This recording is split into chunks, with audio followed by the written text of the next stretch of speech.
Hey guys, Mr. Ridgway here. So what we're going to be doing here in this video lesson today is we're going to be explaining kind of the second major great war for the Greeks, and that is the Peloponnesian War. And then what we're going to also do is we're going to tackle how that transitions into one of probably the more influential men in history, which is Alexander the Great. So first things first, what we need to take care of is that we need to have you go ahead and complete your warm-up. So at any time during this video, if you need to pause or take a moment to get things done before you continue on, I highly encourage that you go ahead and do so. So go ahead, take your warm-up, just click on your block, and then once you're ready, you can click on with me and we'll keep going on. Okay. So our objectives here today is we're going to first of all explain the effects of the Peloponnesian War, and also because I know that last lesson you just completed a couple of story maps that were for the Persian War. We're going to take a moment and also recap some of the causes and effects of that war, because it can be easy just because, again, both of them start with P, Persian and Peloponnesian, to get really confused between the two. Once we tackle our mini lesson, then we're actually going to knock out the Alexander the Great using a comic that we'll kind of explain later in the video. All right, so let's get started. So, the painful Peloponnesian War. Again, you want to make sure that you're completing notes alongside this. Just don't, watch the video passively, and we'll keep going on. So we're going to be looking in this mini lesson very particularly at how war is going to be affecting Greece. Okay, and not only the Persian War that happened beforehand and the effects of that, but then also the Peloponnesian War, which happens just beyond that as well. Okay, and then also, since we are going to be talking about Mr. Alexander later, we've got this question: how do you want to be remembered by history? And you're going to see here that Alexander also has some different ways that he would like to be remembered, and we'll kind of talk about and kind of explore that question. All right, so we are going to take a moment and explain, just give you a brief synopsis of the Persian War. Again, this was mostly last block, but I know that you slept since then, and it can be easy to forget some of the causes and effects of that war. So, Greece and Persia were involved in this Persian War. Okay, the cause of it is again, kind of depending on which side you support. So on one of the story maps, which was from the Persian side, there was a rebellion that happened. Okay, and if you look at the map here, this is kind of the edge of the Persian Empire. There's a kind of group of Greeks that are living over here called the Ionian Greeks, and they had started a rebellion. Now, Athens decides to send them a small amount of aid. Okay, so again, the city-state of Athens kind of sends them some assistance. And Persia, again, because the Ionian Greeks are living inside of the Persian Empire, is not very happy with this. It's kind of like somebody breaking into your house, and then like your neighbor comes over and instead of helping you, actually helps the burglar, burglarize your house. They're pretty upset at this. So Darius the First, who was the king of Persia at the time, responds. He sends a fleet and also a whole lot of soldiers. But you can see here on the map that they just march all the way around, and they actually, in the first. The first attempt, they are defeated at the Battle of Marathon, which the kind of famous running event gets its name from. Okay, so with that, about 10 years later, we get Xerxes, who has now become the king of Persia. And Xerxes has gotten basically the historical equivalent of some daddy issues. And Xerxes basically wants to finish what his father tried to start. So he marches, instead of sending a fleet this time and landing at Marathon, he's actually going to march a fleet all the way around to them, so ignoring the whole fleet problem. There's a kind of whole notable series of battles, which I would love to talk about more in depth. But for example, Thermopylae, which is about, it says about 1300 here, is probably closer to about 2000.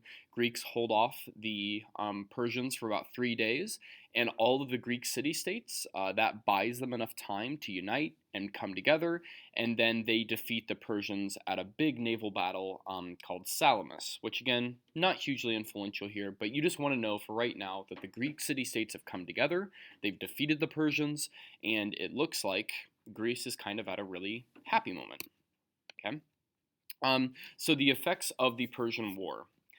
The Persian War has a lot of really profound effects on how Greece operates. So first of all, it was the first time that all the Greek city-states united. And Athens, after this, really kind of goes through a golden age where, especially defeating the Persian navy, which at this time was huge, it's quite a big deal. Now, as you see there in the line underneath it, it says that they're resented for this. And knowing from our last lesson about the two main city-states in Greece at this time, it shouldn't be a surprise that it was Sparta who was not too happy about this. And they started to kind of like two siblings kind of start to pick on each other, and they start to oppose each other. And so, if you know that fighting is kind of starting to happen and conflicts are starting to occur, one of the best things you can go do is get friends.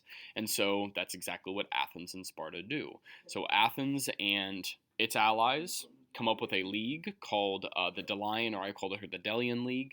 And then Sparta and its allies, which it was still mostly Sparta, formed something called the Peloponnesian League.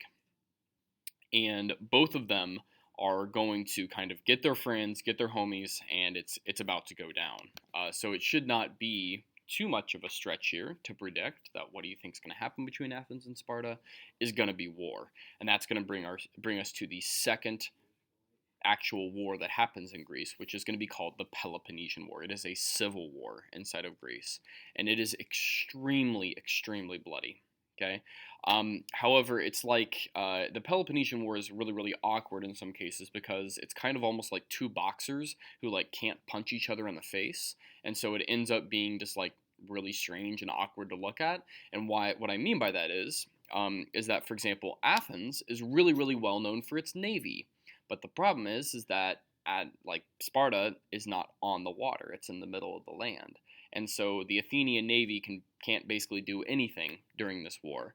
And then the other problem is that Sparta doesn't have a navy, so they can't really get rid of the Athenian navy. And it's kind of like, again, like this extremely bloody war, but none of them can actually solve the ultimate problem that's going to really fix it.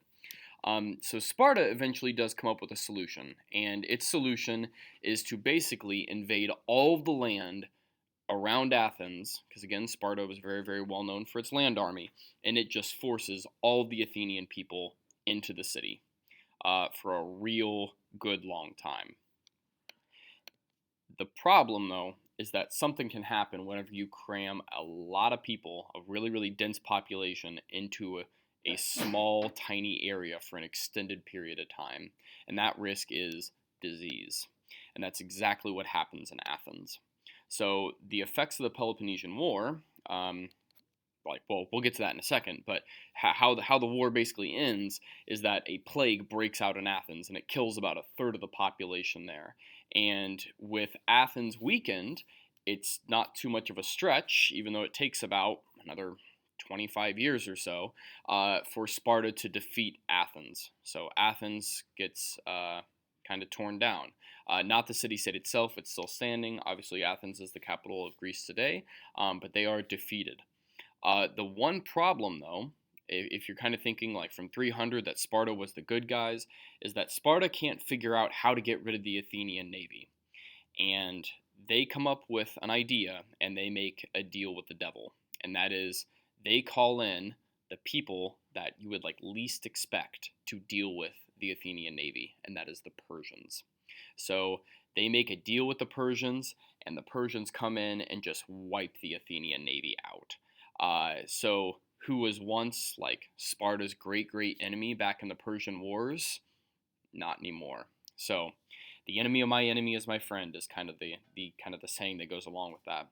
The big effect that you need to get out of this, okay? An effect of the war is not that everybody in Athens dies or those kind of things. Those are like events that happen during the war itself.